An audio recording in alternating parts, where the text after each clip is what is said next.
Hello and welcome to the Daily Downbeat. Today's song is Valley of Lost Souls from Poison's 1990 Flesh and Blood album. Anybody that knew me back in middle school, 6th, 7th grade, somewhere around then, I was a huge Poison fan. Really loved the Open Up and Say Ah album. And Poison took a lot of heat on their first album because they just totally looked like girls, to be honest. But as new albums came out, people started to take their music more and more seriously, and this Flesh and Blood album was absolutely phenomenal. Just about every single track on that album is great, and this is the song that opens up that album. And before we go any further, I want to plug a good friend of the program, Mr. Christopher Long, and his book, A Shot of Poison, the 10-year anniversary. And as somebody that worked with the band closely, he was able to provide an insider tale of one of rock's most outrageous bands. And this is the 10-year anniversary of that book that Chris wrote, and it's something that I would definitely be looking at. I have been reading it, and so far my jaw has just dropped reading it and getting to know a little bit more about it. But the cool thing about it is Chris has done a great job of interlacing his faith in there just a little bit. Something to check out. You guys should really look into that. We'll have a link to it down in the description area and a little bit more about Chris as well. So today's song, Valley of Lost Souls, let's get straight into those lyrics. I hit the highway, touched life barely 16, no angel of mercy coming down to save the soul of me. I took a Greyhound limousine straight to Grand Central NYC. It was ass, gas, or grass, living fast, nobody rides for free. Living it up, giving it up, living in the Valley of Lost Souls. Wanting it all, taking the fall, living in the Valley of Lost Souls. Miss Misery come ride me, how I love her company. She did Boston justice and wronged all the right out of me. The devil wears a black suit. He says I'm living like a bum. So what I'm looking like, I'm half dead, a gypsy on the run. Feel like time's running out on me, but I wasn't born to play nobody's fool. Ain't nobody gonna hold me down to play nobody's fool. Ain't nobody gonna hold me down, gotta roll, roll, roll. Somebody save me. So wow, pretty crazy lyrics there, talking about just life on the run. Really a tale of someone playing Russian roulette with their life, just every day sort of willing to sacrifice anything and everything to get ahead. Kind of that dog-eat-dog mentality. And one of the interesting lines to me in there is the devil wears a black suit. He says, I'm living like a bum.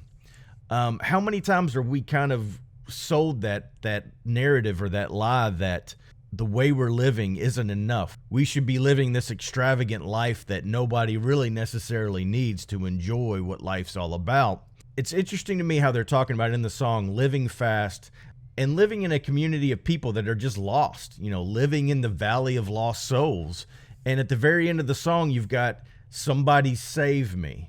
And, a lot like we talked about in the episode with Christopher Long, the Cinderella song, Somebody Save Me, it's as if when you're living a lifestyle like this, you know that you're on the edge. You're on that fine line of life and death, good and evil, and just not necessarily walking the way life is meant to be walked.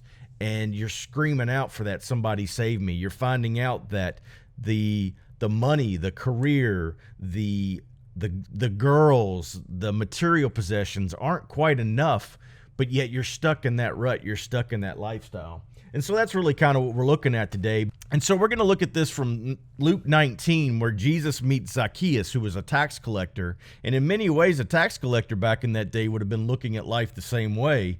Riches, the nicest things to offer, not so concerned about stepping on each other or on their community to get ahead. And so that's kind of what we're looking at here. So we're looking at Luke 19, 1 through 10. Jesus entered Jericho and was passing through. A man was there by the name of Zacchaeus. He was a chief tax collector and was wealthy. He wanted to see who Jesus was, but because he was short, he could not see over the crowd. So he ran ahead and climbed a sycamore-fig tree to see him, since Jesus was coming that way. When Jesus reached the spot, he looked up and said to him, Zacchaeus, come down immediately. I must stay at your house today. So he came down at once and welcomed him gladly. All the people saw this and began to mutter, He has gone to be the guest of a sinner? But Zacchaeus stood up and said to the Lord, Look, Lord, Here and now I give half of my possessions to the poor, and if I have cheated anybody out of anything, I will pay back 4 times the amount." Jesus said to him, "Today salvation has come to this house, because this man too is a son of Abraham. For the Son of Man came to seek and to save the lost." And so there's a couple summaries here to really look at. Judging from the crowd's reaction to him, Zacchaeus must have been a very crooked tax collector. After he met Jesus, however, he realized that his life needed straightening out.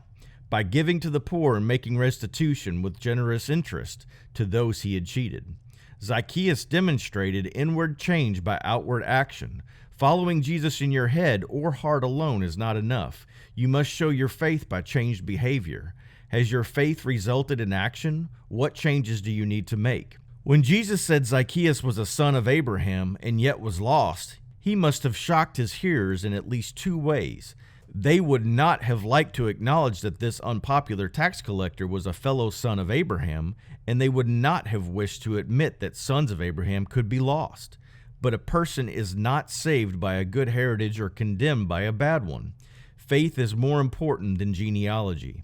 Jesus still loves to bring the lost into his kingdom, regardless of their background or previous way of life. Through faith, the lost can be forgiven and made new. And so that's really, really awesome, because in this song, you see that. You see this person that is totally living out this lifestyle of life on the run, constantly trying to get one up on everybody else. And so you see that narrative playing out in Valley of Lost Souls. You've got somebody that is totally convinced that the best way to live is to just live life on the run, constantly trying to find a way to cheat the system, to get a leg up, and to do that all with kind of a grudge or a chip on their shoulder. And at the very end of it, you see it saying, "Somebody save me. Somebody take this away from me, and somebody give me a more peaceful way of living and a better way of life." You saw Christ doing the same thing for Zacchaeus. Zacchaeus had to have been in a little bit of this kind of mentality as well, to just get ahead, do whatever needs to be done to get there. And he realized by meeting Jesus and by coming to the faith and to the fold that that's not a way to live. And everything that he had done to those people in his past, he was willing to work on and give back. And so, that's really what we take away from this song and from today. Are you living in a valley of lost souls? Is your soul lost? Are you searching and are you contemplating for something more, but aren't quite sure what it is? And if that is you, I would challenge you to start looking in a different direction. Start looking for the answer and start trying to figure out what more to life there could be than just chasing ass, gas, or grass.